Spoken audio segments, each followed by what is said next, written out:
Topic है परामर्श।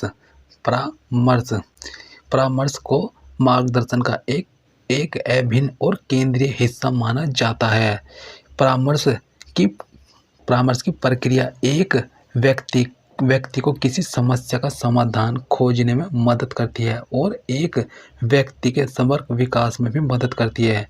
परामर्श एक ऐसी प्रक्रिया है जिसमें दो लोग शामिल होते हैं, एक परामर्शदाता और जो परामर्श सेवाएं प्रदान करता है और दूसरा वह व्यक्ति जो सहायता या परामर्श चाहता है। परामर्श का उद्देश्य परामर्शदाताओं द्वारा आमतौर पर स्वीकार किए जाने वाले परामर्श के कुछ प्रमुख उद्देश्य नीचे दिए गए हैं। फर्स्ट है सकारात्मक मानसिक स्वास्थ्य की उपलब्धि, समस्या समाधान, निर्णय लेने के लिए परामर्श, व्यक्तिगत प्रभावशीलता के में सुधार, बदलने में मदद कर रहा है, व्यवहार में बदलाव। परामर्श के लिए प्रमुख दृष्टिकोण निर्देशक दृष्टिकोण, गैर निर्देशक दृष्टिकोण, उदार दृष्टिकोण। परामर्श प्रक्रिया इसमें है परामर्श प्रक्रिया कुछ चरणों से गुजरती है जिन्हें मोटे तौर पर नियमानुसार वर्गीकृत किया जा सकता है। प्रारंभिक चरण ग्राहक आत्म अन्वेषण, पहला साक्षात्कार, प्रारंभिक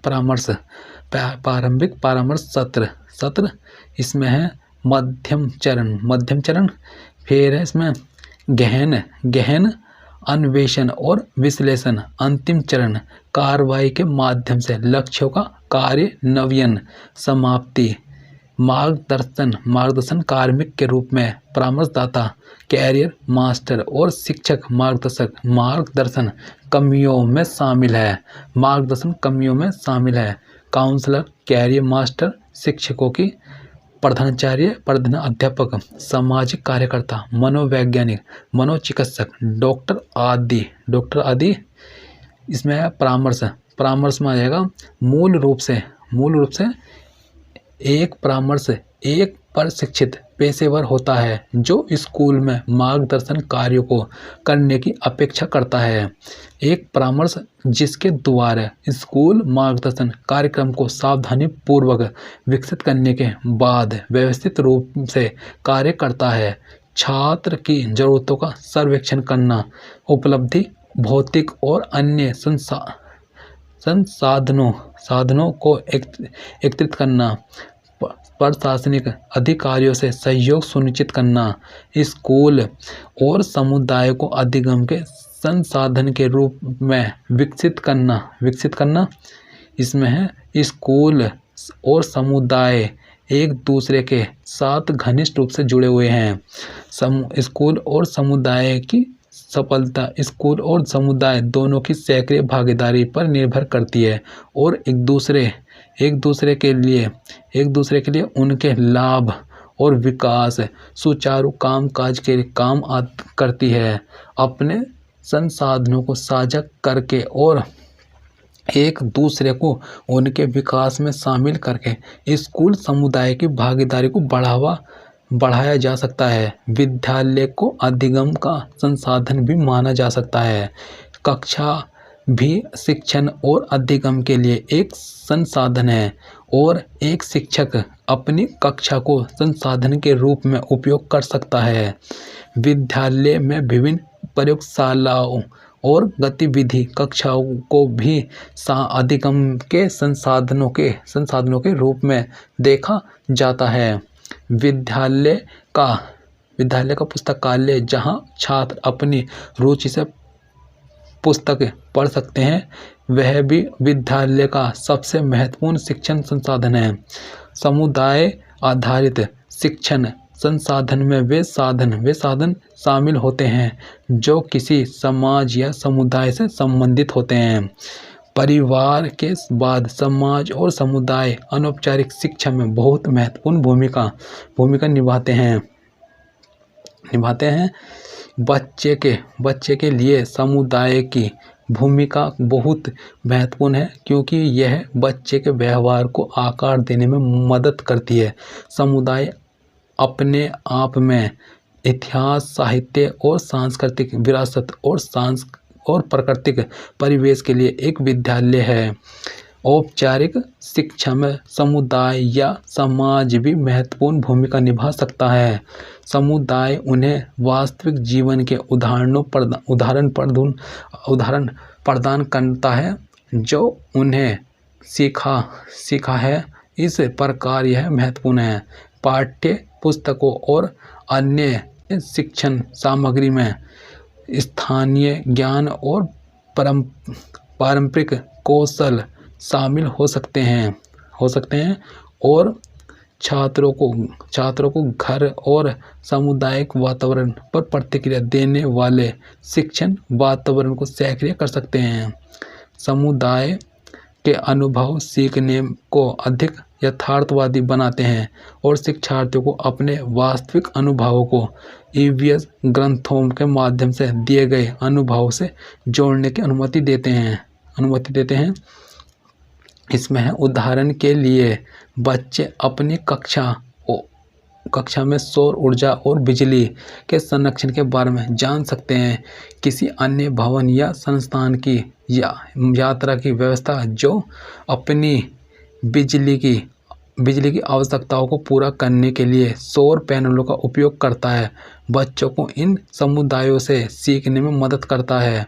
उदाहरण सामुदायिक भागीदारी, सर्वेक्षण और परियोजनाएं, संग्रहालयों, सामुदायिक पुस्तकालयों आदि में क्षेत्र भ्रमण एक समुदाय एक विशेष क्षेत्र में रहने वाले लोगों का एक समूह है जो सामान्य मानदंडों, धर्मों, मूल्यों और रीति रिवाजों को साझा करते हैं। समुदाय एक मूल्यवान शिक्षण अधिगम संसाधन है और इसमें शिक्षार्थी के सामाजिक विकास की अधिकतम गुंजाइश, संपूर्ण शिक्षा प्रणाली में सुधार लाने और प्रशासन के प्रत्येक स्तर पर जवाबदेही के लिए एक उपयुक्त ढांचा तैयार करने के लिए सामुदायिक भागीदारी को एक मूलभूत आवश्यकता के रूप में माना जाता था।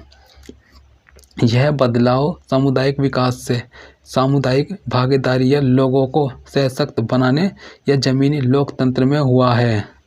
नीति दस्तावेजों में इस बात पर जोर दिया गया था कि निर्णय लेने की प्रक्रिया में लोगों के पास शक्ति होनी चाहिए।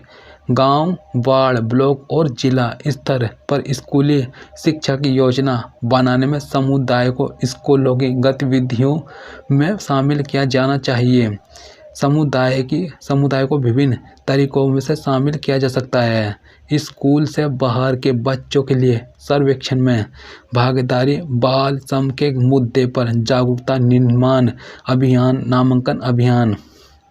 इसमें है विद्यालय मानचित्रण, सभ्यता में भाग लेने, विद्यालय का स्थान, विद्यालय आधारभूत संरचना जैसे भवन, कक्षाएं, शौचालय और पेयजल सुविधा की उपलब्धता, धन, सामग्री और श्रम के योगदान के माध्यम से भागीदारी, उपस्थिति के माध्यम से भागीदारी। उदाहरण के लिए स्कूल में माता पिता की बैठकों में, कक्षा में स्वच्छता और शिक्षण अधिगम की निगरानी के लिए स्कूलों का दौरा करना, शिक्षकों के साथ विद्यार्थियों के प्रदर्शन पर चर्चा करना, बुनियादी ढांचे या शिक्षण पद्धति में सुधार कैसे करें जैसे किसी विशेष मुद्दे पर परामर्श के माध्यम से भागीदारी।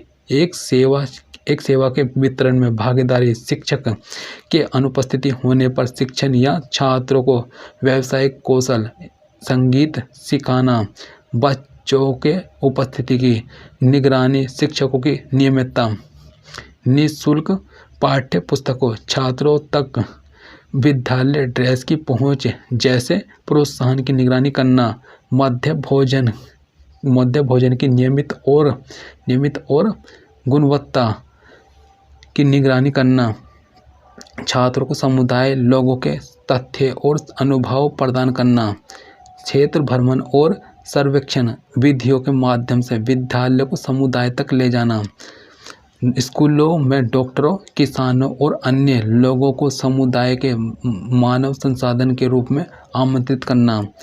स्कूलों के विकास में समुदाय की भूमिका इस प्रकार है। एक समुदाय के योगदान को स्पष्ट रूप से देखा जा सकता है जब स्कूल अधिक नामांकन के लिए ड्रॉप आउट मामलों को नहीं संभाल सकते। ऐसे मामलों में ये समितियां ऐसे छात्रों को उनके ही मोहल्ले से ढूंढती है और उन्हें स्कूल आने के लिए मनाती है। इसमें वह कक्षा का निरीक्षण कर सकते हैं और कुछ सकारात्मक आपत्तियों के साथ प्रतिक्रिया भी दे सकते हैं। वे खुद को एक दबाव महसूस के रूप में मानते हैं ताकि कुछ सकारात्मक योजनाओं को लागू किया जा सके और कुछ नकारात्मक प्रथाओं को छोड़ा जा सके। समुदाय न केवल स्कूलों के लिए कुछ विशिष्ट गतिविधियों के लिए धन जुटाता है बल्कि स्कूलों के लिए आपकी निगरानी भी करता है। समुदाय बेहतर निर्णयों के लिए जिलों, ब्लॉकों, गांवों और स्कूलों के बीच एक सेतु के रूप में जुड़ता है। इसमें है समुदाय न केवल स्कूली शिक्षा प्रक्रिया की निगरानी, प्रशासन और प्रबंधन में शामिल है बल्कि एक मूल्यांकनकर्ता, मॉनिटर, वॉच डॉग और सुविधादाता के रूप में शिक्षा की गुणवत्ता में सुधार के लिए महत्वपूर्ण कारक हो सकता है, जैसे कि मध्य भोजन की तैयारी की निगरानी, स्कूल रखरखाव, कौशल निर्देश और स्थानीय संस्कृति की जानकारी प्रदान करना आदि। वे अपने विचारों और प्रयासों से एसएमसी के साथ सहयोग कर सकते हैं और यह साझा दृष्टिकोण स्कूलों को काफ़ी हद तक प्रभावी ढंग से चलाने में मदद करता है।